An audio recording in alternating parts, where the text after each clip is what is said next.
நம்முடைய கர்த்தராகிய இயேசு கிறிஸ்துவின் பரிசுத்த நாமத்துக்கு கொடி கொடி கொடி கொடி கொடி சூத்திரம் உண்டாவதாக. ஆமேன். நீங்களா கர்த்தருக்குள் சந்தோஷமா இருக்கீங்களா? கர்த்தருக்குள் சந்தோஷமா இருப்பதே நம்முடைய பலனா இருக்கிறது. ஆமேன். ஆமாம். கர்த்தாவே நீரே தெய்வம், இயேசுவே நீரே தெய்வம், கர்த்தாவே நீரே தெய்வம், இயேசுவே நீரே தெய்வம்.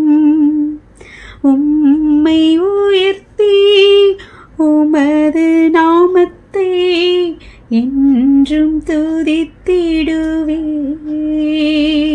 உம்மை உயர்த்தி உமது நாமத்தை என்றும் துதித்திடுவே.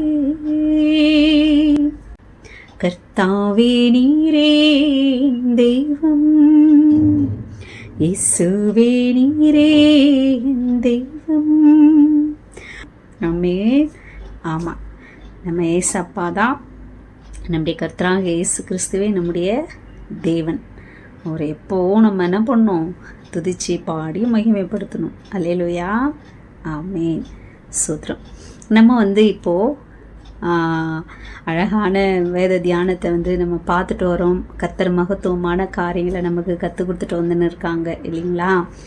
நம்ம 23ஆம் அதிகாரத்தில் மகத்துவமான கர்த்தருடைய மகிமையை நம்ம பார்த்தோம் இல்லைங்களா? ஆபிரகாம் விசுவாசத்தின் தகப்பன் அப்படின்றத எவ்வளோ உண்மை அப்படின்றதையும், அதை விட அதிகமாக நம்ம ஈசாக்கு இல்லைங்களா, அப்படியே தன்னை கர்த்தருக்கு உகந்த பலியாய் தன்னை ஒப்பு கொடுக்குறத நம்ம பார்க்குறோம். அது ஏசப்பாவுக்கு அடையாளமாக ஈசாக்க சொல்கிறாங்கல்ல, அது நிச்சயமாக உண்மைங்க இல்லைங்களா? ஆமாம். ஆபிரகாம் ஈசாக் கூட்டிகிட்டு போகிறாரு இல்லைங்களா பலியிடுறதுக்கு. அப்போ அப்போ மட்டும் ஈசாக்கு கேட்கல, அப்பா எங்கப்பா, நம்மக்கிட்ட கத்தி இருக்குது, கட்டைகள் இருக்குது, கர்த்தருக்கு பலியிட ஆட்டுக்குட்டி எங்கே அப்படின்ட்டு ஆபிரகாம் கூட்டின்னு போகும்போது ஈசாக்கு கேட்குறாரு இல்லையா? அப்போ மட்டும் அவர் கேட்டிருக்க மாட்டாங்க. கடைசி தன்னை பலி கொடுக்குற அந்த கடைசி டைமில் கூட ஈசாக்கு ஆபிரகாம்கிட்ட கண்டிப்பாக கேட்டிருப்பார். எல்லாம் ரெடி ஆகிடுச்சு, கர்த்தருக்கு உகந்த ஆட்டுக்குட்டியை கர்த்தரே கொடுப்பாருன்னு சொன்னீங்களே, இன்னும் கொடுக்கலையேப்பா அப்படின்னு சொல்லிட்டு ஈசாக்கு கேட்டிருப்பான் இல்லைங்களா? அப்போ தான் ஆபிரகாம் சொல்லியிருப்பார், நீ தான் அந்த ஆட்டுக்குட்டி அப்படின்ட்டு. அல்லேலூயா. அந்த இடத்துல நம்ம கொஞ்சம் தியானிச்சாக்கா தெரியும், ஆழமாக போயிட்டு. ஈசாக்கு ஒரு குழந்தையா இருந்திருந்தா ஆபிரகாம் என்ன பண்ணியிருப்பாரு? கையை காலை கட்டி, கண்ணை கட்டி இல்லையா, கட்டை கூட கட்டையாக கட்டி கொன்று பலி கொடுத்துருக்கலாம். ஆனால் ஈசாக்கு வாலிப வயசு. அவன் அந்த இடத்துல பலிப்பீடத்தில் அவனாக போய் படுத்திருந்தா மட்டும்தான் ஆபிரகாம் கத்தி எடுத்து கை தூக்கியிருக்க முடியும். ஆனால் ஈசாக் பாருங்க, தன் தகப்பனுக்கும் கீழ்ப்படுகிறாரு, அதே மாதிரி தன் தகப்பன் ஆராதிக்கிற கர்த்தருக்கும் என்ன பண்ணுறாரு? தன்னை ஒப்பு கொடுக்குறாரு. அவரே போய் தான் அந்த பலிப்பீடத்து மேலே படுத்திருக்க முடியும். சரிப்பா, கர்த்தர் என்ன தானே பலியை கேட்டார், நீங்கள் கொடுங்க அப்படின்னு அவராக போயிட்டு தான் என்ன பண்ணியிருக்க முடியும்? பலிப்பீடத்தில் படுத்திருக்க முடியும். தன் கையை தன் காலை கட்டுறதுக்கு தன்னை அர்ப்பணிச்சிருக்க முடியும். என்ன ஒரு கர்த்தருக்கு உகந்த ஒரு ஆட்டுக்குட்டியாய் ஈசாக்கு இருந்திருக்கிறாரு பாருங்க. அல்லேலூயா. ஆமேன். அதனால தான் கர்த்தர் ஆபிரகாமின் தேவன், ஈசாக்கின் தேவன், யாக்கோபின் தேவன் சொல்லிட்டு தன்னை அடையாளம் வெளிப்படுத்த காரணம். அவருடைய தன்னை கர்த்தர் சோதிக்க போகிறாரு, சும்மா டெஸ்ட் பண்ண பார்க்குறாரு, அப்படியெல்லாம் ஆபிரகாமுக்கு தெரியாது. கர்த்தர் பலியிட சொல்கிறாரு, பலியிடணும். அந்த ஒரே ஒரு கர்த்தர் சொல்கிறாரு நம்ம பலியிடலாம், அந்த மன உறுதியில் தான் ஆபிரகாம் இருந்தார். அல்லேலூயா. அந்த இடத்துல கண்டிப்பாக இஸ்மவேலெல்லாம் இருந்திருந்தானா அந்த அளவுக்கு கர்த்தருக்கு தன்னை பலியாக அர்ப்பணிச்சிருக்கவே முடியாது. அவங்கெல்லாம் கர்த்தரை பின்பற்றுவங்க கிடையாது.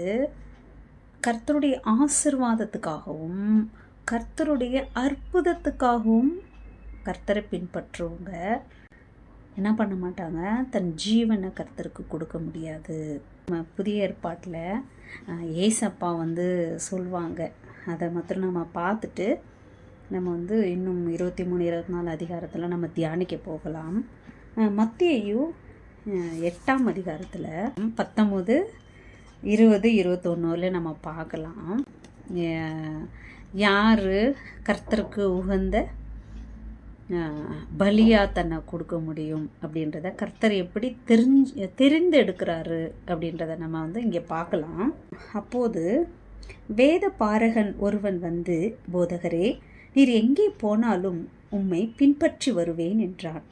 அதற்கு இயேசு, நரிகளுக்கு குழிகளும் ஆகாயத்து பறவைகளுக்கு கூடுகளும் உண்டு, மனுஷகுமாரனுக்கோ தலை சாய்க்க இடமில்லை என்றார். அவருடைய சீஷரில் வேறொருவன் அவரை நோக்கி, ஆண்டவரே, முன்பு நான் போய் என் தகப்பனை அடக்கம் பண்ண எனக்கு உத்தரவு கொடுக்க வேண்டும் என்றான். அதற்கு இயேசு, மரித்தோர் தங்கள் மரித்தோரை அடக்கம் பண்ணட்டும், நீ என்னை பின்பற்றி வா என்றார். அல்லேலூயா, ஆமீன். இங்கே 2 பேர் இல்லையா, நம்ம ஒன்று ஈசாக்குக்கும் ஒன்று இஸ்மாவேலுக்கும் நம்ம வச்சு பார்க்கலாம். இங்கே வரேன், நான் நீங்கள் எங்கே போனாலும் நான் உங்களை பின்பற்றி வரேன்னு சொன்னோன்னே கர்த்தர் என்ன சொல்கிறாரு, நீ வராதன்றாரு. வராதன்னு மட்டும் சொல்லலை, நரிகளுக்கு குகைகள் இருக்குது தங்கிறதுக்கு சேஃப்டி, பறவைகளுக்கு கூடுகள் இருக்குது சேஃப்டி, எனக்கு தலை சாய்க்க இடம் இல்லை, நீ வராதன்றாரு. ஏன் இவனை வேண்டாம் அப்படி சொல்கிறாரு கர்த்தர் அப்படின்னா, தேவனுடைய ஆசீர்வாதத்துக்காகவும் அற்புதத்தையும் பார்த்து வரேன்னு சொல்கிறான். அவங்க என்ன பண்ண மாட்டாங்க, கர்த்தரோட உபதத்தில் பங்கு பெற மாட்டாங்க, கர்த்தருக்காக ஜீவனை கொடுக்க மாட்டாங்கன்னு தெரியும் கர்த்தருக்கு, அதனால் வேண்டான்றாரு. ஆனால் தான் தெரிஞ்செடுத்தப்பட்ட சீடரில் ஒருத்தன் சொல்கிறான், அப்பா இறந்துட்டாங்க, நான் போய் அடக்கம் பண்ணுறேன் அப்படின்னு. ஆனால் கர்த்தரை அனுப்ப மாட்டுறாரு. இவர் போய் தகப்பனை அடக்கம் பண்ணிட்டாக்கா திரும்ப கர்த்தர்கிட்ட வர விட்டுருக்க மாட்டாங்க அவங்க. டே, அப்பா இறந்துட்டாருடா, அம்மாவை யார் பார்க்குறது, மனைவி இருந்திருந்தா மனைவி யார் பார்க்குறது, பிள்ளைங்க இருந்திருந்தா பிள்ளைங்களை யார் பார்க்குறது, தம்பிங்க தங்கச்சிங்கெல்லாம் இருந்திருந்தா அவங்களெல்லாம் யார் பார்க்குறது, அந்த ஆள் அவர் போதகர் தானே, இந்த பாஸ்டர் கூப்பிட்றாருன்னு போறியே, அந்த ஸ்தாபகர் கூப்பிட்றாருன்னு போறியே அப்படின்னு எவ்வளோ பேர் திட்டியிருப்பாங்க. என்ன மாதிரி ஒரு புரட்சி செஞ்சு தான் ஏசப்பா ஊழியம் செஞ்சுருக்காங்க இல்லைங்களா. ஆமாம், கர்த்தருக்கு தெரியும் யாரை கூப்பிடணும் யாரை கூப்பிடக்கூடாது அப்படின்ட்டு, யாரை வரவழைக்கணும் யாரை வர வைக்கக்கூடாது அப்படின்னு கர்த்தருக்கு தெரியும். அற்புதத்துக்காக வர்றவங்க கஷ்டம் வந்துச்சுனாக்கா அப்படியே பின்மாற்றத்துக்கு போயிடுவாங்க, விட்டுட்டு போயிடுவாங்க, கொஞ்ச நாள் நிலச்சிருந்துட்டு போயிடுவாங்க. ஆனால் கர்த்தருக்கு உகந்த பலியாய் தன்னை அர்ப்பணிக்கிறவங்களுக்கு அது உயர்வு வரட்டும் தாழ்வு வரட்டும், சந்தோஷம் வரட்டும் துக்கம் வரட்டும், ஐஸ்வர்யம் வரட்டும் தர்த்தமாக இருக்கட்டும் இல்லைங்களா, என்ன வரட்டும், நமக்கு யார், ஏசப்பா வேணும் இல்லையா. ஆமாம், அவர் நம்மோட இருக்கிறாரு, நம்ம அவரோட இருப்போம், அதை மட்டுமே பார்த்துட்டு போவாங்க. அவங்களுக்கு மரணமே நேரிடுகிறதா இருந்தாலும் கர்த்தரை வந்து விடாமல் பின்பற்றுறவங்கள தான் கர்த்தர் என்ன பண்ணுறாங்க, தனக்கு சுகந்த தகன பலியாக தெரிஞ்சுக்கிறாங்க. அல்லேலூயா. நம்ம கர்த்தருக்கு உகந்த தகன பலியாக இருக்கிறோமா, இல்லை இஸ்மாயில் மாதிரி ஆசீர்வாதத்துக்காகவும் இந்த வேத பாரகரன் மாதிரி சேஃப்டிக்காக? கர்த்தரா தானே சொல்கிறாரு, பறவைக்கு கூடு உண்டு, நரிகளுக்கு குகை உண்டு. அப்படின்னா சேஃப்டிக்காக வராங்க. கர்த்தருக்கு தெரியும் நம்ம யாராக இருக்கிறோம், கர்த்தருக்கு உகந்த ஜீவ பலியாக இருக்கிறோமா அப்படின்னு நம்ம சோதித்து பார்க்கலாம். அல்லேலூயா. ஆமென். அந்த மகிமையான காரியத்தை நம்ம 22ஆம் அதிகாரத்தில் நம்ம பார்க்குறோம். இப்போ நம்ம 23ஆம் அதிகாரத்தை தியானிக்கலாம். அல்லேலூயா. ஆமென். நம்ம வந்து இப்போது 23ஆம் அதிகாரத்தை தியானிக்கலாம். அங்கே வந்து சாராளுக்கு 127 வயசாகுது. அப்போ வந்து சாராள் வந்து மரிக்கிறத நம்ம பார்க்குறோம். அப்போது ஆபிரகாம் வந்து சாராள் மரிக்கிறவர்களையும் கூட பேர்செபால தான் வந்து ஆபிரகாம் இருக்கிறான் அப்படின்னு நமக்கு நல்லா தெரியுது. அங்கேயும் மாற்றி மாற்றி இருந்திருக்கிறாரு. அப்போ சாராள் மரிக்கிற டைமு கூட ஆபிரகாம் கூட இல்லை. 23:2 கானான் தேசத்திலுள்ள எபிரோன் என்னும் கீரியாத் அர்பாவிலே சாராள் மரித்தால் அப்பொழுது ஆபிரகாம் வந்து ஆபிரகாம் சாராளுக்காக புலம்பி அழுதான் அப்படி இருக்காது. ஆபிரகாம் வந்து சாராளுக்காக புலம்பி அழுதான் அப்படி இருக்கும். அப்போ அங்கே இது பேர்சபாவிலேருந்து தான் வரான், அதை கேள்விப்பட்டு அப்படின்னு நம்ம பார்க்குறோம் இல்லைங்களா. இங்கேயும் அங்கேயும் தான் மாற்றி மாற்றி இருந்திருக்கிறான் அப்படின்றது நமக்கு தெரியுது. அப்போ அங்கே வந்து ஏத்தின் புத்திரர்கிட்ட ஆபிரகாம் என்ன பண்ணுறான், கல்றையை கேட்குறான்.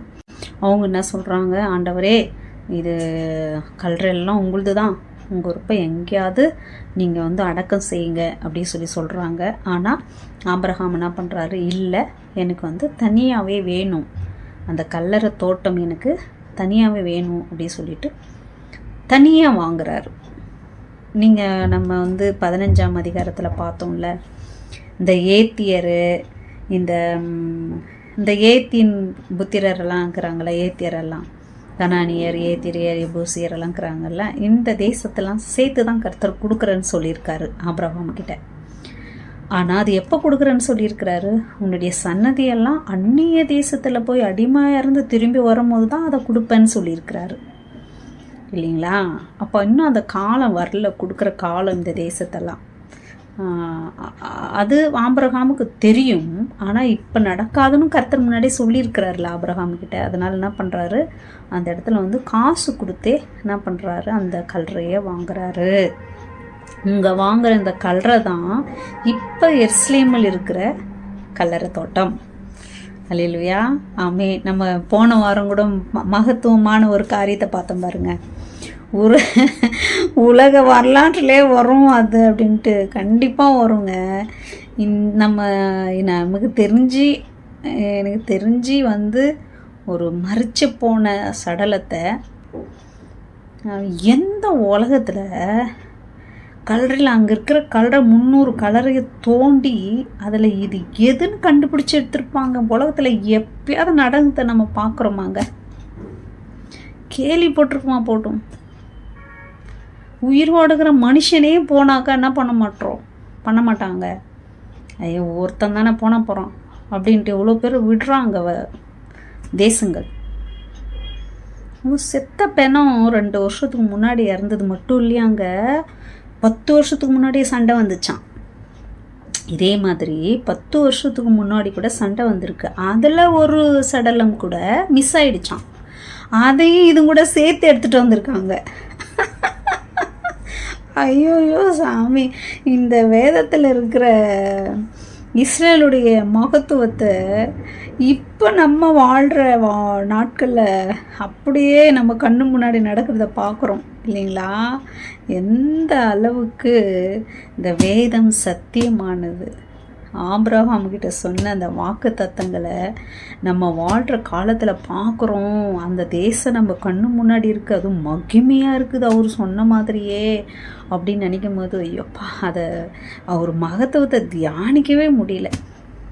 நான் அடிக்கடி சொல்கிறோம்ல, அவர் நம்மளை வந்து ஜனமாக தெரிஞ்சுக்கிறதும் நாம் அவரை தெய்வமாக தெரிஞ்சுக்கின ஜாதி எவ்வளோ பாக்கியம் உள்ளது இல்லையா? நம்மளாம் எவ்வளோ பாக்கியசாலி பாருங்க. இல்லையா? ஆமேன். அப்படின்ட்டு அந்த இடத்துல நம்ம பார்க்குறோம் இல்லையா?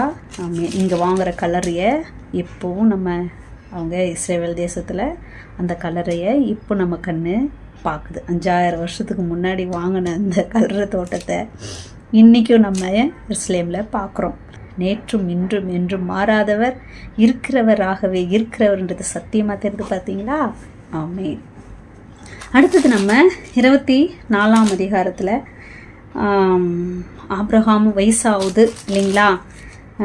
24:1 ஆபிரகாம் வயது சென்று முதிர்ந்தவனானான். கர்த்தர் ஆபிரகாமை சகல காரியங்களிலும் ஆசீர்வதித்து வந்தார். அப்போது ஆபிரகாம் தன் வீட்டில் உள்ளவர்கள் வயதில் மூத்தவனும் தனக்கு உண்டான எல்லாவற்றிற்கும் அதிகாரியுமாகிய தன் ஊழியக்காரனை நோக்கி, நான் குடியிருக்கிற கானானியருடைய குமாரத்திகளில் நீ என் குமாரனுக்கு பெண் கொள்ளாமலும் நீ என் தேசத்துக்கும் என் இனத்தாரிடத்துக்கும் போய் என் குமாரனாகிய ஈசாக்குக்கு பெண் கொள்வேன் என்று வானத்துக்கு தேவனும் பூமிக்கு தேவனுமாகிய கர்த்தர் பேரில் எனக்கு ஆணையிட்டு கொடுக்கும்படி நீ உன் கையை என் தொடையின் கீழ் வை என்றான். அதற்கு அந்த ஊழியக்காரன், அவ்விடத்து பெண் என் பின்னே இந்த தேசத்துக்கு வர மனதில்லாதிருந்தால் நீர் விட்டு வந்த தேசத்திற்கு தானே உம்முடைய குமாரனை மறுபடியும் அழைத்து போக வேண்டுமோ என்று கேட்டான். அதற்கு ஆபிரகாம், நீ என் குமாரனை மறுபடியும் அங்கே அழைத்து கொண்டு போகாதபடிக்கு எச்சரிக்கையாயிரு.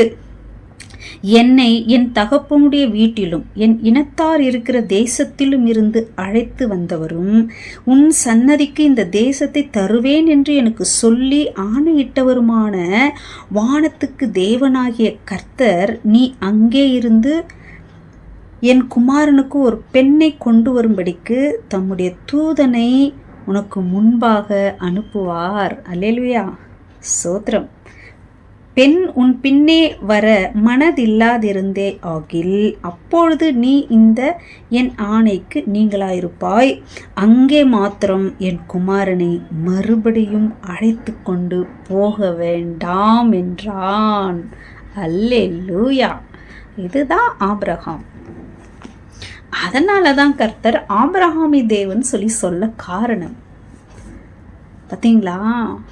இங்கே இந்த கானானியருடைய பெண்களில் எனக்கு மகனுக்கு பெண் எடுக்கக்கூடாது, என்னுடைய இனத்தில் போயிட்டு, ஏன்னா கர்த்தர் வந்து ஈசாக்குக்கு பலியிட்டு போயிட்டு அந்த காரியம் முடிஞ்சிட்டு வரும்போது சொல்கிறாங்க, ரெபேக்காள் பிறந்திருக்கிறா அப்படின்னு ஆள் வந்து சொல்லுது இல்லையா? இதெல்லாம் வந்து ஆபிரகாம் வந்து யோசனை பண்ணியிருப்பார், திங்க் பண்ணியிருப்பார். அதனால தான் என்ன பண்ணுறாரு, வயசாயிடுச்சு, நம்ம இருக்கும் போதே என்ன பண்ணலாம், நம்ம மகனுக்கு கல்யாணம் பண்ணி வச்சிடலாம் அப்படி சொல்லிட்டு அவரோட இருந்த அந்த எலியேசர் வந்து, அதுதான் அந்த ஊழியக்காரன் யாருன்னா எலியேசர். ஏன்னா அவர் தான் வந்து கர்த்தர்கிட்டே சொல்கிறாரு, நாக்கே எலியேசர் தானே என் வீட்டு மகனாக எல்லாத்தையும் பார்த்துக்கிறான் அப்படின்னு சொல்கிறாரு இல்லையா? இவரை தான் அனுப்புகிறாரு ஆபிரகாம். அந்த எலியேசரை தான் அனுப்புகிறாரு. போயிட்டு அந்த இடத்துல உங்களுக்கு நல்லா தெரியும், அதில் வந்து 67 வசனங்கள் இருக்குது இல்லைங்களா? அது அழகாக இருக்கும், படிக்க எவ்வளோ சுவாரஸ்யமாக இருக்கும். அவ்வளோ நல்ல சம்பவங்கள் அங்கே நடக்கிறத நம்மளுக்கு நல்லா இருக்கும் படிக்கிறதுக்கு இல்லைங்களா? இந்த மாதிரியெல்லாம் அவங்க வந்து ப்ராமிஸ் வாங்குறாரு ஆபிரகாம் அவர்கிட்ட. பெண்ணு வந்து வரலனாக்கா நான் ஈசாக்கு கூட்டின்னு போட்டோமா அங்கே அப்படின்னோடனே ஆபிரகாம் சொல்கிறார், வேண்டாம், இந்த தேசத்தை பெண்ணை தான் நான் எடுக்க வேணான்னு சொல்கிறேன். நீ அந்த தேசத்தை, ரெபேக்கா பிறந்திருக்கிறாருன்னு எனக்கு வந்து ஆள் வந்திருக்குது இல்லையா, அந்த எண்ணம் அவருக்கு வருது. நீங்கள் அங்கே போயிட்டு கண்டிப்பாக என் மகனுக்கு அங்கேருந்து பெண்ணை இங்கே கூட்டின்னு வர கர்த்தர் தூதனை அனுப்புவார் முன்னாடி அப்படின்னு ஆபிரகாம் சொல்கிறாரு. அது மட்டும் இல்லாமல் என் மகனை மட்டும் என்னை எப்போ அந்த தேசத்தையும் அந்த இனத்தையும் விட்டுட்டு என்னை வான்னு சொல்லி கூப்பிட்டு இந்த தேசத்தை உனக்கு தருவேன் கர்த்தர் சொன்னாரோ, அதை மறுபடியும் என் மகனை மட்டும் நீ அங்கே கூட்டிகிட்டு போயிடக்கூடாது அப்படின்னு வந்து ஆணையிடுறாரு. பார்த்தீங்களா? அதுதான் நம்மளுக்கு வந்து அந்த அந்த அழைப்பை விடவே கூடாது. நம்ம மரணம் வரலையும் நம்மளை அழைத்த அழைப்பை மரணம் வரலையும் விடக்கூடாது. ஆபிரகாம் அதில் கரெக்டாக இருக்கிறாரு. மாம்சீகமாக பலவீனங்கள் தவறுகள் நடந்தாலும் அழைத்த அழைப்பில் உறுதியாக இருக்கணும். நம்ம அதை வந்து கட்டளையாகவே சொல்கிறாரு. என்னை கர்த்தர் அங்கேருந்து வர வச்சுட்டாரு, திரும்ப என் மகனை அங்கே கூட்டிகிட்டே போயிடாத, கண்டிப்பாக என் மகனுக்கு ஏற்ற பெண்ணு கர்த்தர் கொடுப்பாரு, உனக்கு முன்னாடி தூதன் போய் அந்த வழியை ஆயத்தம் பண்ணுவார்னே சொல்கிறாரு ஆபிரகாம். அதே மாதிரி ஆபிரகாம் சொன்ன மாதிரியே ஆபிரகாம் அந்த ஊழியக்காரர் போயிட்டு என்னெல்லாம் அடையாளங்கள் கண்டுபிடிச்சி, உங்களுக்கு எல்லாம் தெரியும் அது, என்னெல்லாம் ஒரு மனசில் நினச்சி ரெபேக்காள் கிட்ட வந்து பார்க்குறாரு, ஒரு மனசுக்குள்ளே நினைக்கிறாரு. நான் வந்து குடிக்க கர்த்தர்கிட்ட சொல்கிறாரு, கர்த்தாவே நான் குடிக்க தண்ணி கேட்பேன், அது வந்து இந்த அந்த ஊர் தெரிஞ்சிடுச்சு இல்லையா, ஆபிரகாமுடைய சொந்தக்காரங்க இருக்கிற ஊருன்னு தெரிஞ்சிடுச்சு. பெண்கள் எல்லாம் ஆடு மேய்க்கிறாங்க. அதனால் இவருக்கு இந்த பெண்களில் யாராவது ஆபிரகாமுக்கு சொந்தமான பெண் ஏதாவது கர்த்தர் வச்சுருப்பாரா, இந்த பெண்களில் இவ்வளோ பெண்ணு இருக்கிறாங்களே எப்படி கண்டுபிடிக்கிறது அப்படின்னு சொல்லிட்டு கர்த்தர்கிட்ட வந்து பேசுகிறாரு மனசுக்குள்ளே. கர்த்தாவே நீ இந்த பொண்ணுல ஏதாவது ஒரு பொண்ணை என்னுடைய ஆண்டவனுக்கு வந்து நீங்கள் முன் குறிச்சிருந்தாக்கா எனக்கு அடையாளத்தை காமிங்க அப்படின்னு சொல்லி என்ன பண்ணுறாரு, உள்ளத்துலேயே என்ன சொல்கிறாரு, நான் வந்து எனக்கு குடிக்க தண்ணி கேட்பேன் வர பெண்ணுக்கிட்ட, வர பெண்ணுக்கிட்ட தண்ணி கேட்பேன், அந்த பொண்ணு என்ன சொல்லணும், எனக்கும் தண்ணி கொடுத்து உங்கள் ஒட்டகத்துக்கு கூட நான் கொடுக்குறேன், நீங்கள் கொடுங்க அப்படின்னு சொல்லணும்.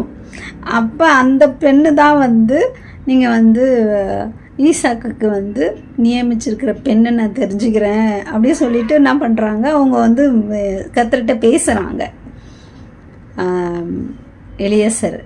அப்போது வந்து கரெக்டாக அதே மாதிரி ஃபஸ்ட்டு பொண்ணே யார் வராங்க, ரெபேக்கா தான் வராங்க இல்லையா. அவன் அதே மாதிரி கேட்குறான். ஆச்சரியமாக இருக்கும் பாருங்களேன், அவன் உள்ளத்தில் நினைக்கிறதுக்கும் அவள் அப்படியே ரெபேக்கா அப்படியே சொல்கிறதுக்கும் ஆச்சரியமாக இருக்கும். அது நல்லா இருக்கும், சுவாரஸ்யமாக இருக்கும். படிக்க படிக்க எத்தனை வாட்டி படித்தாலும் திரும்ப திரும்ப படிக்கணும் மாதிரி இருக்கும் அந்த சம்பவங்கள் எல்லாம் இல்லைங்களா. அங்கே அது மாதிரி மகத்துவமான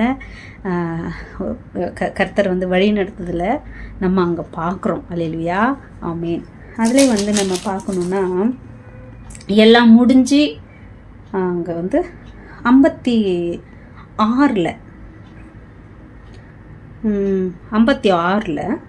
24:56 அதற்கு அவன், கர்த்தர் என் பிரயாணத்தை வாய்க்க பண்ணியிருக்க நீங்கள் எனக்கு தடை செய்யாதிருங்கள், நான் என் எஜமானிடத்திற்கு போக என்னை அனுப்பிவிட வேண்டும் என்றான். அப்பொழுது அவர்கள் பெண்ணை அழைத்து அவள் வாய்ப்பிறப்பை கேட்போம் என்று சொல்லி ரெபேக்காள் அழைத்து, நீ இந்த மனிதனோடே போகிறாயா என்று கேட்டார்கள். அவள் போகிறேன் என்றாள். அப்படியே அவர்கள் தங்கள் சகோதரியாகிய ரெபேக்காளையும் அவள் தாதியையும் ஆபிரகாமின் ஊழியக்காரனையும் அவன் மனிதரையும் அனுப்பிவித்து ரெபேக்காளை வாழ்த்தி, எங்கள் சகோதரியை நீ கொடான கொடியா பெருகுவாயாக, உன் சந்ததியார் தங்கள் பகைஞனுடைய வாசல்களை சுதந்திரித்து கொள்வார்களாக என்று ஆசீர்வதித்தார்கள். அல்லேலூயா.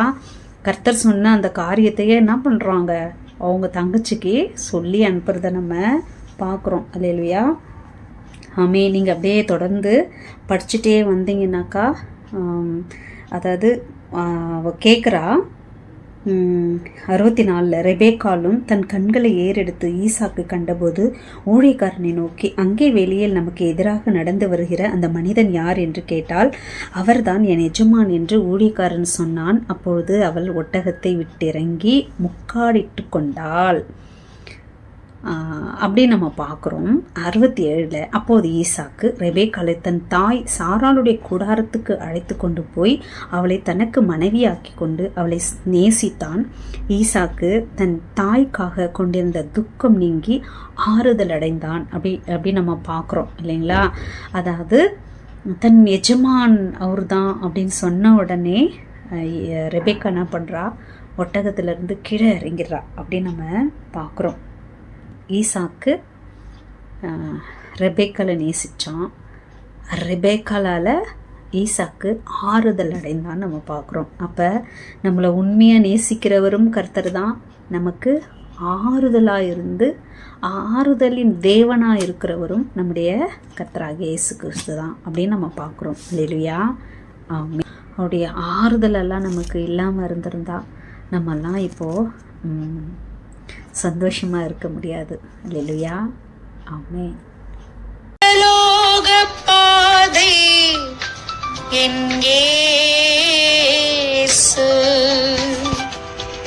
பரலோக பாதை என் இயேசு, பரலோக பாதை என் இயேசு, பரலோக பாதை என் இயேசு.